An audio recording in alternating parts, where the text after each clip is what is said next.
Hello. Welcome to this week's installment of Brief Classes, the online YouTube class series for the Church of Saint Agnes. My name is Alex Pattavina.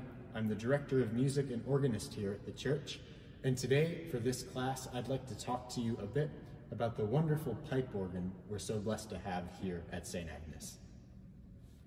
In many churches, the best location for a pipe organ, and singers and other musicians, is in the back of the church in a dedicated choir loft.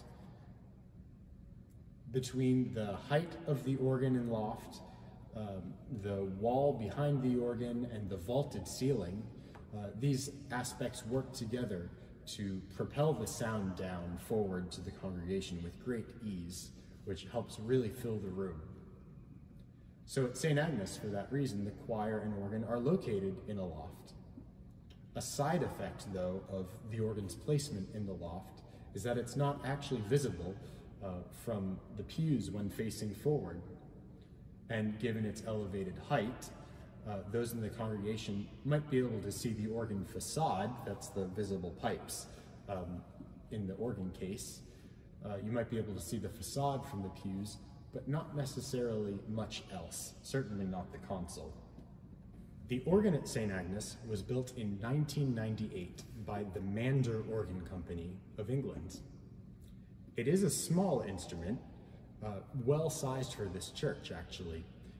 It has two manuals, or keyboards, two manuals, and a pedal board played by the feet.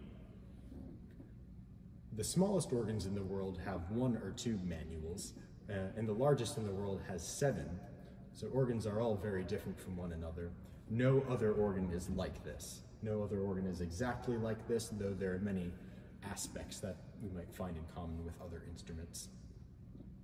This instrument has 31 stops, that is 31 stop knobs that correspond to different sets of pipes of different pitches and different sounds and tone qualities and volumes. And there are nearly 500 pipes in this instrument. And again, 500 pipes might seem like a lot of pipes. This is actually a relatively small organ. Each pipe is unique. Each one was handmade and painstakingly voiced, especially for this room. As I said, this organ has 31 stops and nearly 500 pipes.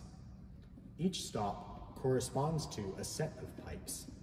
There's one pipe on each stop per note on the keyboard. Keyboards have 61 notes, therefore each stop has 61 pipes. The pedal board has 32 notes, and so each stop that's meant for the pedal division has 32 pipes. Every stop has a label on it with a name and a number. The name tells us what kind of stop it is, what it sounds like, what the family of the tone is, whether it's labeled something like trumpet or oboe or flute or diapason or something else. The number on the stop technically tells us how long the lowest note is in length, in feet. So these stops here, the lowest pipe, the biggest pipe, is 8 feet in length. A pipe labeled 4 feet, its lowest note is 4 feet in length, 2 feet in length, and so on. So that allows the organist, with one single key,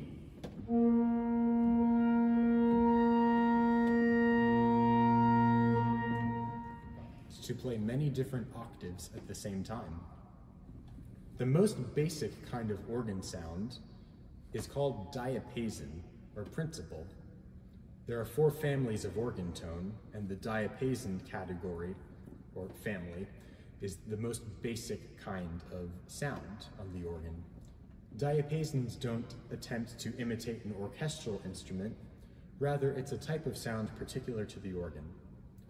The most basic sound, the open diapason, which is an 8-foot stop, that's the standard pitch for the organ, sounds like this.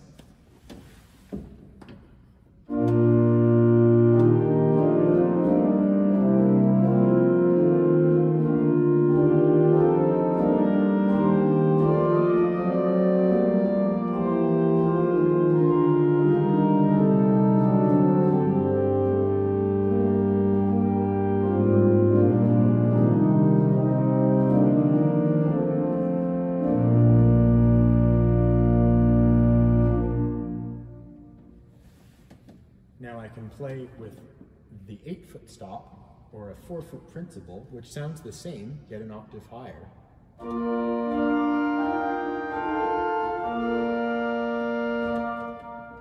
If I put them together, though, I get a nice combination.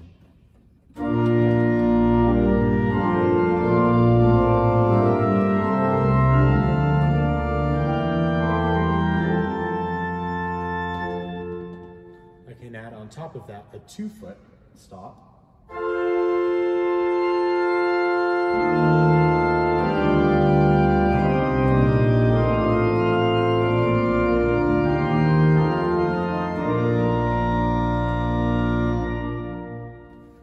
And on top of that, I can add a stop even higher, a mixture. Now this stop doesn't just contain one note, or one pipe per note. This one in particular contains 4 pipes per note, and they're higher pitched than the rest of them, which adds a nice brilliance to the sound, but also adds a lot of clarity and definition to what we hear. The stops you'll hear in just a sec are the defining sound of the organ. That's some diapasons or principals, 8, 4, and 2, plus the mixture.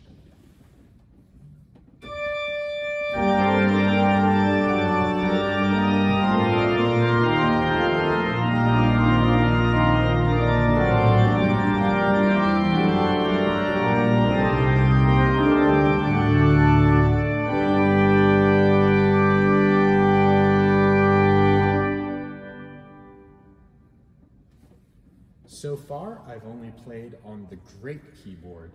Now there are 2 keyboards. They're labeled the great division and the swell division. The great division has the louder sounds on the organ and is really the musical backbone of this instrument. The secondary keyboard, the swell, which I do use just as frequently as the great, contains softer sounds, but is under expression. So I can control, by means of a foot pedal, which controls some shades in front of the pipes, the volume of that division. Using the same kinds of sounds, I have principals on this keyboard and mixtures. I have the same sounds on this keyboard coming from a different section in the organ and coming from different pipes. I can demonstrate the swell box mechanism as well, to give you an idea of one way to achieve expression on the organ.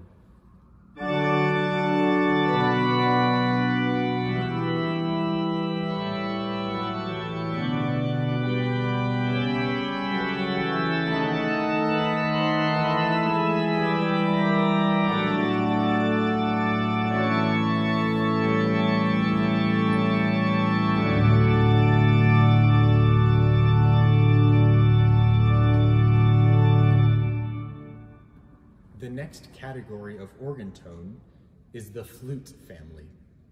Flutes can be divided into 2 different kinds of categories.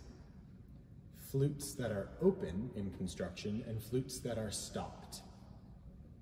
Open flutes are generally more imitative of orchestral flutes. For example, this one here.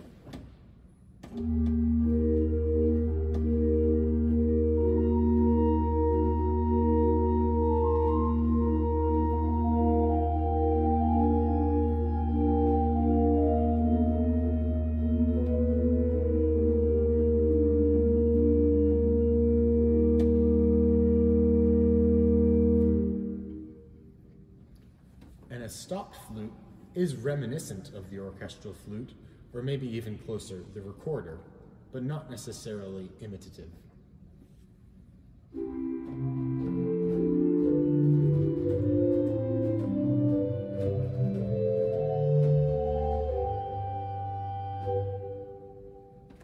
There are many different flutes on this organ. Another stopped flute on the swell keyboard.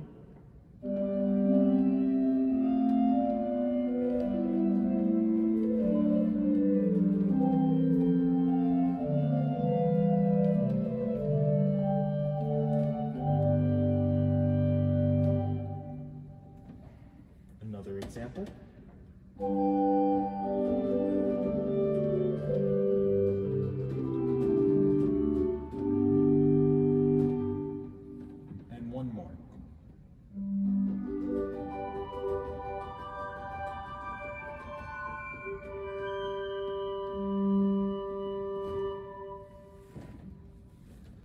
The next category of organ stops is the string family. Strings are constructed in the same way to principals or diapasons, though the difference is that strings in size are generally narrower. You can even hear that in the way they sound. I'll play a diapason, then a string.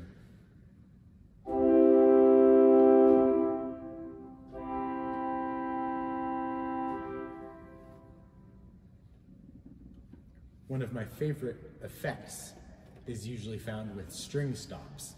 It's called a celeste.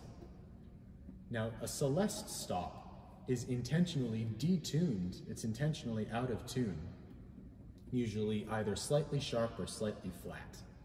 In this case, we have a celeste on this organ that's flat, and you might think it's a bit of a strange idea to have an organ stop that's slightly out of tune. It might not seem like a good idea. I'll compare the celeste to the companion string, first the main string and then the celeste by themselves.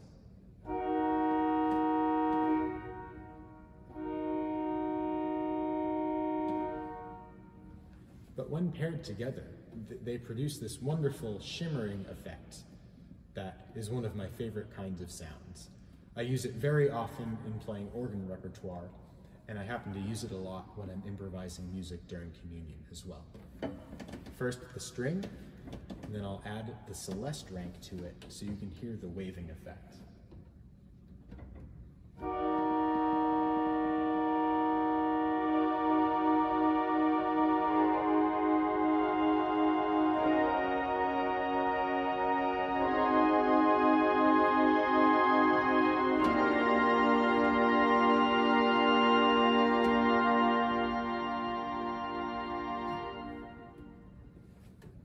In addition to that set of strings, there's one other string on the grate which just sounds a little different.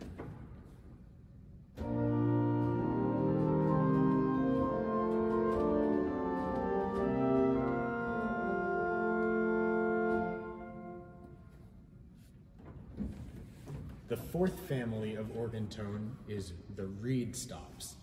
Reeds aren't constructed the same way as the other three categories. The first three, diapasons, flutes, and strings, are like the pipes you can see in the organ case.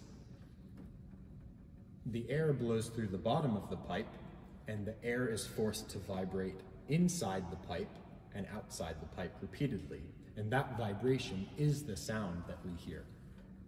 In a reed pipe, it's constructed slightly differently.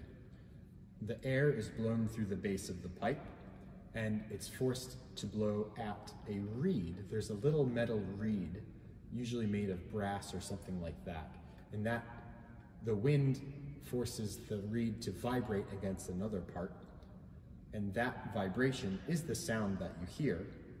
That reed sound is amplified through another pipe that is called a resonator, and that helps us hear a variety of different styles of reeds, whether it's an oboe, a clarinet, a trumpet, or something else. I'll demonstrate first the trumpet stops. We have a few trumpets on this organ as well as trombones.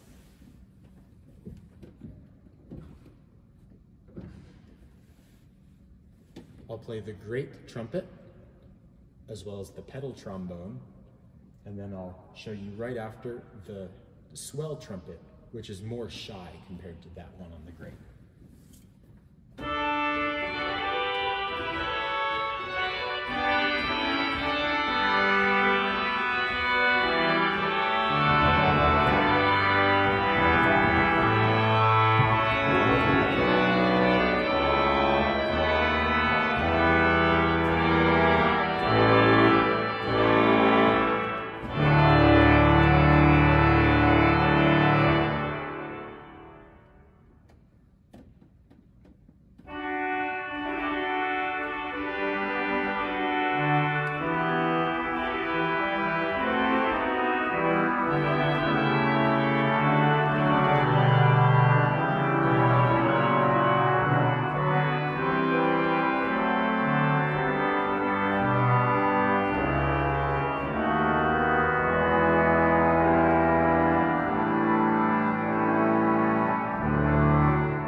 Next, a very useful sound, the oboe.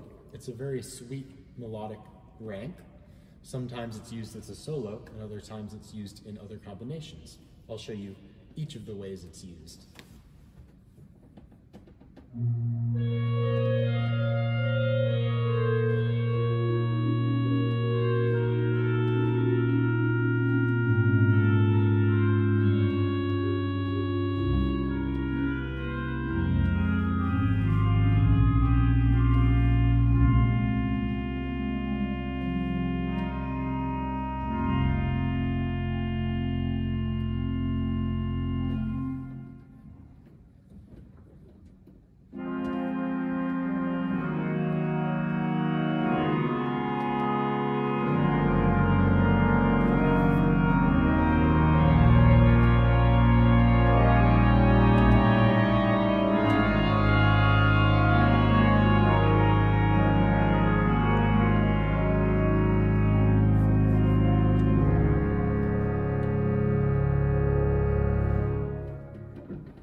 I should mention, I'm recording this with the air conditioners off so we can hear the sounds a bit better, but as the temperature gets a little warmer in the church, sometimes the tuning tends to go a little out.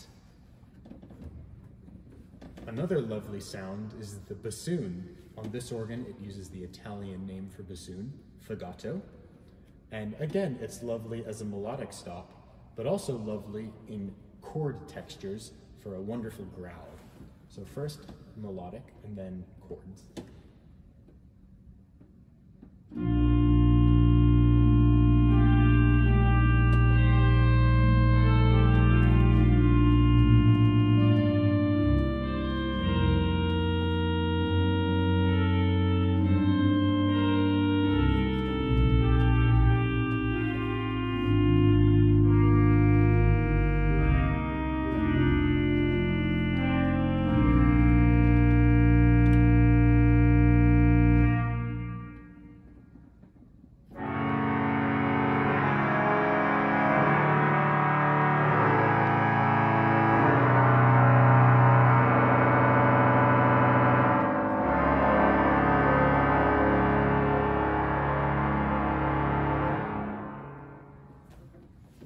Somewhat grotesque, but very useful. And one more reed stop on this organ, the crumhorn. The crumhorn is based on the instrument, the crumhorn, which is a predecessor to the modern clarinet. It sounds somewhat like a clarinet, but is much buzzier and more nasal.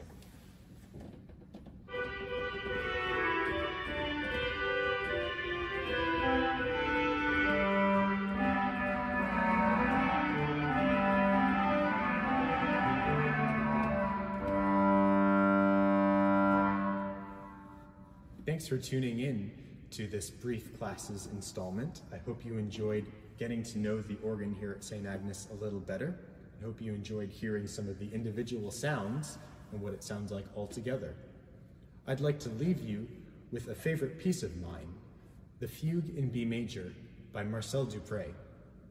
Dupré once was an organist, actually, for a brief period of time at the Cathedral of Notre Dame in Paris. He lived during the 20th century, and this piece for the organ, like I said, one of my favorites, is very exciting, and it uses all sorts of different colors of the organ. I think it's quite enjoyable to hear, and it's certainly a thrilling work of music. Before we listen to that, I just want to say thanks again for tuning in.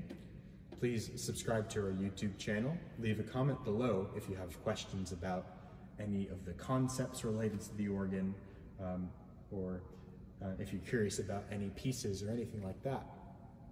Check our Facebook page, check our website, and hope to see you in a couple of weeks for the next installment. Thanks.